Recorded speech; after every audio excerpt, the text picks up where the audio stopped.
Transit, good morning. Hope you guys are doing well. Hope you're having a great weekend, enjoying your Memorial Day weekend and having fun. We are getting closer and closer to being back together, so we're getting excited about that. You can be on the lookout for some news, hopefully here in the next coming weeks regarding that. So that'll be a lot of fun. We're also starting a brand new series today called The You Effect, where we're talking about the influence that we have as people on other people and how we can best leverage our influence for good things. So that should be a really, really great series. Hey, because it's a holiday weekend today, we're not going to have small groups after transit. Today, we will be back next week for that. So hope you guys, like I said, are having a great weekend, and we'll see you guys soon. Bye.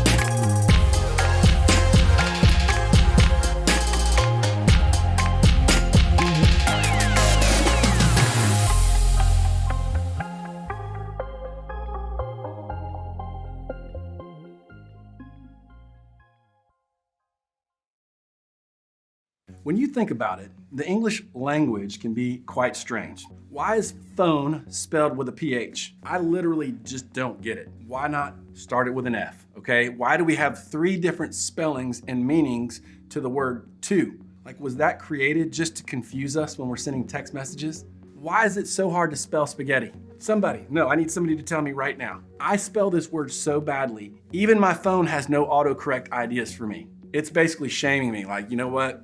You're out on your own, Ben. And maybe the most annoying thing about the English language is that the word affect is spelled 2 different ways. On one hand, it starts with an A, and on the other hand, it starts with an E. You may not have known that, you may not care, but just stick with me here while I try to clear up the confusion. Affect, starting with an A, is usually a verb, and it means to change something. For example, their compliment really affected my day.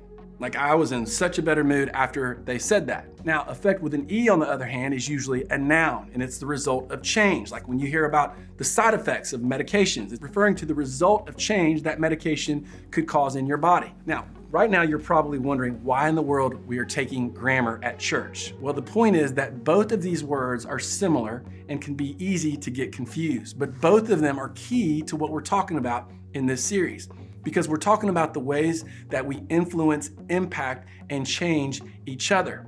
And we're gonna start today by talking about you. How do you affect or change something for the people around you? In other words, what's the result of that change? What's the you effect? Some of you may acknowledge that you affect and impact the people around you.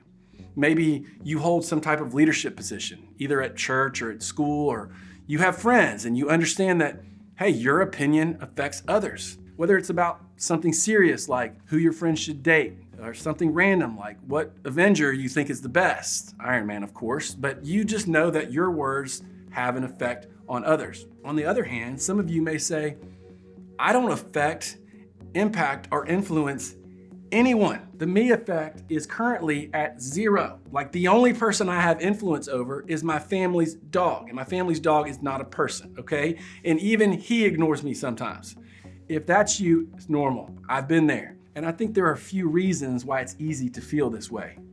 Sometimes you may doubt that you have influence because you think you have to be a better leader to have it. And if you don't see yourself as a leader, it's easy to believe that you have no influence. Or maybe you question your impact because you feel pretty clueless about life. And if you feel lost, how in the world could you possibly impact somebody else? Or maybe you doubt your ability to affect others because, man, you're kind of afraid of putting yourself out there. You're like, I'd rather just fade into the background because the idea of influencing others is pretty terrifying to me. Or maybe the idea of influencing and affecting others is something you've never even thought about, one way or the other. You're like, this is the first time it crossed my mind. The fact of the matter is this: regardless of what you think about influence, you have it. You have influence because you have relationships. Whether it's your family or friends or classmates or people in this student ministry, we all have some influence over the people we come in contact with, every single day. Now, whether or not you're a good or bad influence is another story, but influence is yours. You have it. And here's the truth. No matter how big or small your circle of influence seems, you have more of it than you think, okay? You got that? Now, we're gonna look at someone who used what they had to affect others, even though they didn't have very much. It's recorded in one of the Gospels, which are the 4 books in the New Testament in the second half of the Bible, that tell us all about Jesus' life. And what we'll read today was recorded by John, who was one of Jesus' closest followers and students. In fact, when Jesus was on the cross, one of the last things Jesus did was ask John to care for his mother after he died. So we can read these words knowing that they were written by an eyewitness who was trusted by Jesus. They were close friends. Now, so I'm gonna set the scene. When Jesus traveled around in his 3 years of ministry, crowds almost always followed. And it could have been because they had heard about Jesus, they wanted healing for something, or maybe they were just curious about this guy, but whatever the reasons, Jesus had a lot of influence and people were always around him. This particular day was no different. It starts like this. Sometime after this, Jesus crossed to the far shore of the Sea of Galilee, that is the Sea of Tiberias, and a great crowd of people followed him because they saw the signs he had performed by healing the sick. Then Jesus went up on a mountainside and sat down with his disciples. The Jewish Passover festival was near when Jesus looked up and saw a great crowd coming toward him. He said to Philip, "Where shall we buy bread for these people to eat?" He asked this only to test him, for he had already had in mind what he was going to do. So imagine the scene. A large crowd has gathered to see the great miracle worker, Jesus. And what does Jesus do?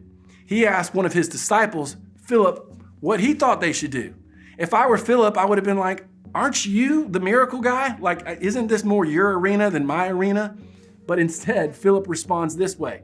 Philip answered him, it would take more than half a year's wages to buy enough bread for each one to have a bite. In other words, you gotta be kidding me. If we're going to feed everyone, there better be someone with a lot of cash around to make that happen, which, hey, that's a good point. I mean, can you imagine sending someone to McDonald's to order 5,000 Big Mac combos? It's crazy, right? Well, the story continues. Another one of his disciples, Andrew, Simon Peter's brother, spoke up. Here is a boy with 5 small barley loaves and 2 small fish. But how far will they go among so many? So apparently, only one mom in the entire village packed a lunch for her son. And Andrew thought this was worth pointing out. I mean, it was something, right? Something is better than nothing. And that's when Jesus went to work. Jesus said, have the people sit down. There was plenty of grass in that place and they sat down. About 5,000 men were there. Jesus then took the loaves, gave thanks, and distributed to those who were seated as much as they wanted. He did the same with the fish. When they had all had enough to eat, he said to his disciples, gather the pieces that are left over, let nothing be wasted. So they gathered them and filled 12 baskets with the pieces of the 5 barley loaves left over by those who had eaten. After the people saw the sign Jesus performed, they began to say, surely this is the prophet who has come into the world. Now, there are all kinds of questions that come up when I read this story. Like, was it buffet style? Where did the baskets come from? How exactly did he turn 5 loaves and 2 fish into enough food to feed everyone? But here's maybe the most important question we could ask. Who had the biggest impact in this passage? I mean, it's easy to see that Jesus had influence, okay? Lots of it. I mean, by the end of this account, a large crowd was calling him a prophet because of the miracle he had just performed.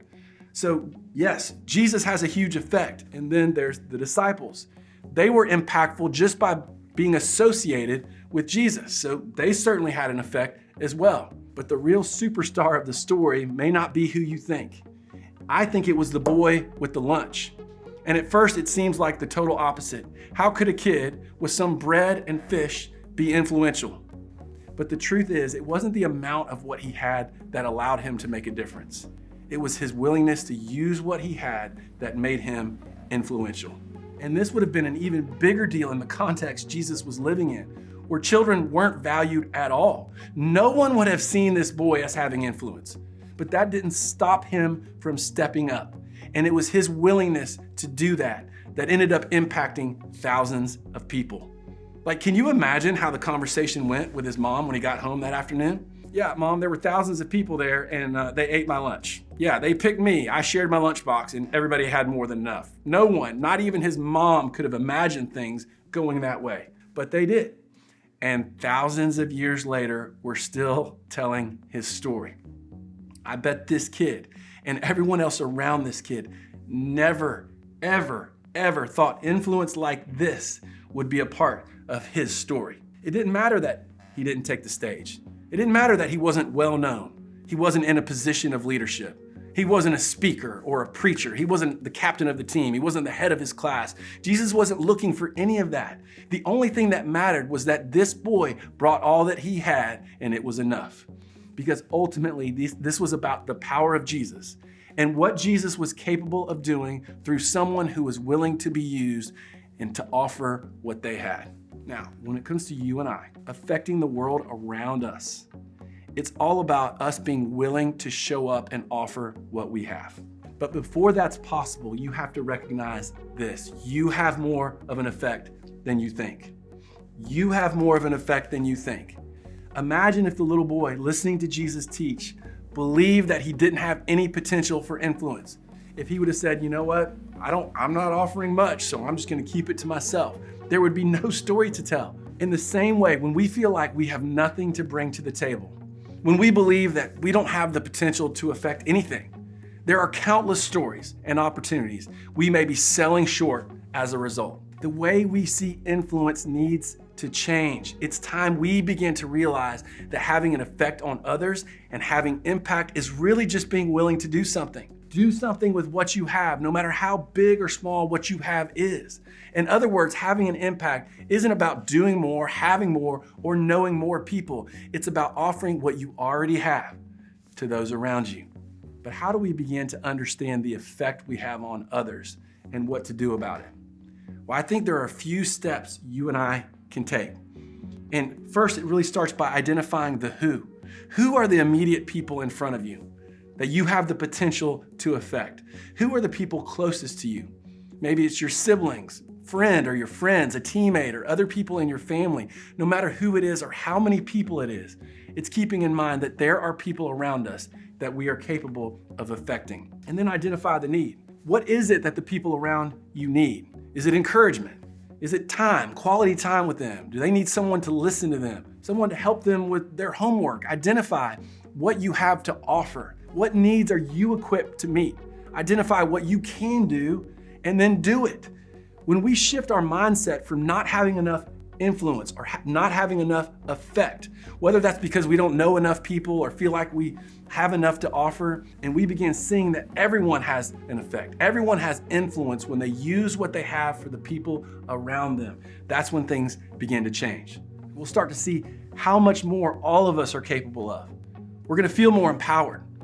We're gonna behave in different ways. We're gonna look for more ways to affect the people around us. Now, before we head out, I want you to think about a person in your life who has affected you in a positive way. What was it about them that allowed them to have an impact on you and your life? How did their influence impact your life for the good? In the same way that others have had an effect on you, you have the same ability to have an effect on others. No matter how small or big your circle of influence seems, you have more of an effect than you think. You have more influence than you know. So the question to ask yourself isn't, do I have the ability to affect others? Instead, the question should be, how will I use the influence that I already have? And ultimately, God is the one who has the power to change people. All you have to do is show up and offer what you have and let Him do the rest.